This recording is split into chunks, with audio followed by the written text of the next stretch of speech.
ಜೊತೆಗೆ ಇನ್ನು ಪಟ್ಟಣಗೆರೆ ಜಯಣ್ಣ ಹಾಗೆ ಜಯಣ್ಣ ಅವರ ಪುತ್ರ ಆಗಿರುವಂತಹ ವಿನಯ್ ಅವರನ್ನ ಕೂಡ ಅರೆಸ್ಟ್ ಮಾಡಲಾಗಿದೆ. ವಿನಯ್ ಅವರ ಶೆಡ್ ನಲ್ಲೇ ಈ ಒಂದು ರೇಣುಕಾ ಸ್ವಾಮಿಯನ್ನ ಇರಿಸಿದ್ರು ಅನ್ನುವಂತಹ ಮಾಹಿತಿ ಕೂಡ ಲಭ್ಯವಾಗ್ತಾ ಇದೆ. ಅರೆಸ್ಟ್ ಆಗ್ತಾ ಇರುವಂತವರ ಸಂಖ್ಯೆ ಕೂಡ ಹೆಚ್ಚಾಗ್ತಾ ಇದೆ. ಸುಮಾರು 11 ಜನರನ್ನ ಅರೆಸ್ಟ್ ಮಾಡಲಾಗಿದೆ. ಸುಮಾರು 9 ಅರೆಸ್ಟ್ ಮಾಡಲಾಗಿದೆ. ದರ್ಶನ್ ಹಾಗೆ ರೇಣುಕಾ ಸ್ವಾಮಿ ಅವರನ್ನ ಶೆಡ್ ನಲ್ಲಿ ಇಟ್ಟಿದ್ದಂತಹ ಶೆಡ್ ಓನರ್ ಏನಿದ್ದಾರೆ ವಿನಯ್ ಸೇರಿದಂತೆ ಸಾಕಷ್ಟು ಜನರನ್ನ ಈಗ ಬಂಧನ ಮಾಡಲಾಗಿದೆ. ಸೊ ನೀವು ಕಾಮಾಕ್ಷಿಪಾಳ್ಯ ಪೊಲೀಸ್ ಠಾಣೆಯ ಬಳಿ ಕೂಡ ನೋಡಬಹುದು. ಆ ಒಂದು ರೇಣುಕಾ ಸ್ವಾಮಿ ಅವರ ತಂದೆ ತಾಯಿಯ ಆಕ್ರಂದನ ಮುಗಿಲು ಮುಟ್ಟಿದೆ.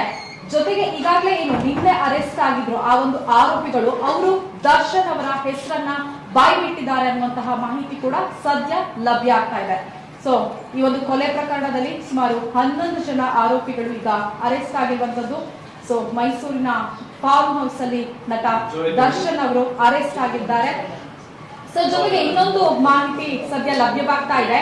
ರೇಣುಕಾ ಸ್ವಾಮಿ ಏನಿದ್ದಾರೆ ಅವರು ದರ್ಶನ್ ಅವರ ಅಭಿಮಾನಿಯಾಗಿದ್ರು ಅಂತ. ಸೊ ಅಂದ್ರೆ ಏನು ದಂಪತಿಗಳ ಸಂಸಾರದಲ್ಲಿ ಪವಿತ್ರ ಗೌಡ ಅವರು ಮೂಗು ತೂರಿಸ್ತಾ ಇದ್ದಾರೆ, ಬರ್ತಿದ್ದಾರೆ ಅನ್ನೋ ವಿಚಾರಕ್ಕೆ ಸಂಬಂಧಪಟ್ಟಂತೆ ಇವರು ಮೆಸೇಜ್ ಅನ್ನ ಹಾಕಿದ್ರು. ಸೊ ಅಣ್ಣ ಅಕ್ಕೆ ಅಂತ ದರ್ಶನ್ ಮತ್ತೆ ವಿಜಯಲಕ್ಷ್ಮಿ ಅವರನ್ನ ನೋಡ್ತಿದ್ರು ಅನ್ನೋದು ಸದ್ಯದ ಮಾಹಿತಿ ಈಗ ಲಭ್ಯವಾಗ್ತಾ ಇದೆ.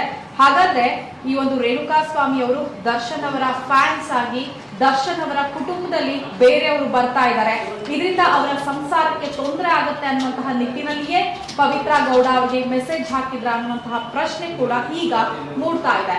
ಸೊ ಏನು ಜೂನ್ 9ರಂದು ಈ ಒಂದು ಪ್ರಕರಣ ನಡೆದಿತ್ತು. ಸೊ ಪ್ರಕರಣ ತೀವ್ರಗತಿಯಲ್ಲಿ ತನಿಖೆ ನಡೀತಾ ಇದೆ. ಈಗ ಏನು ಈ ಒಂದು ವಿಚಾರಕ್ಕೆ ಸಂಬಂಧಿಸಿದಂತೆ ಯಾರೆಲ್ಲ ಭಾಗಿಯಾಗಿದ್ರು ಅವರೆಲ್ಲರನ್ನೂ ಕೂಡ ಅರೆಸ್ಟ್ ಮಾಡಲಾಗ್ತಾ ಇದೆ. ಒಂದ್ ಕಡೆ RR ನಗರ ಪೊಲೀಸರ ವಶದಲ್ಲಿ ಪವಿತ್ರ ಗೌಡ ಅವರಿದ್ರೆ, ಇನ್ನೊಂದ್ ಕಡೆ ಕಾಮಾಕ್ಷಿಪಾಳ್ಯ ಪೊಲೀಸರ ವಶದಲ್ಲಿ ನಟ ದರ್ಶನ್ ಅವರಿದ್ದಾರೆ. ಸೊ ಸದ್ಯಕ್ಕೆ ಒಂದೊಂದೇ ಅಪ್ಡೇಟ್ ಗಳು ಬರ್ತಾ ಇದೆ. ನಾನೀಗ ಆಲ್ರೆಡಿ ಒಂದು ವಿಚಾರವನ್ನ ನಿಮ್ಗೆ ಹೇಳಿದೆ, ಏನು ರೇಣುಕಾ ಸ್ವಾಮಿ ಅವರು ದರ್ಶನ್ ಅವರ ಅಭಿಮಾನಿಯಾಗಿದ್ರು ಅಂತ. ಹಾಗಾದ್ರೆ ಅಭಿಮಾನಿಯನ್ನೇ ದರ್ಶನ್ ಕೊಲೆ ಮಾಡಿಸಿದ್ರ ಅನ್ನುವಂತಹ ಪ್ರಶ್ನೆ ಕೂಡ ಈಗ ಮೂಡುತ್ತೆ. ಆದ್ರೆ ತನಿಖೆ ಮುಗಿದ ಬಳಿಕ ಎಲ್ಲವೂ ಸತ್ಯಾಸತ್ಯತೆ ಗೊತ್ತಾಗುತ್ತೆ. ದರ್ಶನ್ ಅವರು ಕೇವಲ ವಾರ್ ಮಾಡೋದಕ್ಕಷ್ಟೇ ಕರೆಸಿದ್ರ, ಆ ಸಂದರ್ಭದಲ್ಲಿ ಏನಾದ್ರೂ ಹಲ್ಲೆ ಆಯ್ತಾ, ಹಾಗಾಗಿ ಸಾವನ್ನಪ್ಪಿದ್ರ, ಅಥವಾ ಆತನನ್ನ ಕೊಲೆ ಮಾಡೋದಕ್ಕೆ ಸುಪಾರಿ ಕೊಟ್ಟಿದ್ರ, ಆ ಒಂದು ಶೆಡ್ ನಲ್ಲಿ ದರ್ಶನ್ ಕೂಡ ಇದ್ರ, ಅಥವಾ ಅವರ ಬೌನ್ಸರ್ಸ್ ಗಳಿರ್ಬೋದು, ಅಥವಾ ಅವರಿಗೆ ಗೊತ್ತಿರುವಂತವರು ಮಾತ್ರ ಇದ್ರ ಅನ್ನೋದು ತನಿಖೆ ಬಳಿಕ ಗೊತ್ತಾಗುತ್ತೆ. ಸದ್ಯ ಪೊಲೀಸರು ಕೂಡ ಪ್ರಾಥಮಿಕ ಮಾಹಿತಿಯನ್ನ ಕೊಟ್ಟಿರುವಂತದ್ದು. ಒಟ್ನಲ್ಲಿ ಆದ್ರೆ ಈಗ ಸದ್ಯ ಸಿಗ್ತಾ ಇರುವಂತಹ ಮಾಹಿತಿ ರೇಣುಕಾ ಸ್ವಾಮಿ ಅವರು ದರ್ಶನ್ ಅವರ ಫ್ಯಾನ್ಸ್ ಇದ್ರು ಅಂತ. ಸೊ ಅವರ ಅಭಿಮಾನಿಯಾಗಿದ್ರು. ಸೊ ಯಾವಾಗ್ಲೂ ದರ್ಶನ್ ಹಾಗೂ ವಿಜಯಲಕ್ಷ್ಮಿ ಅವರ ಬಗ್ಗೆನೇ ಯೋಚನೆ ಮಾಡ್ತಾ ಇದ್ರು.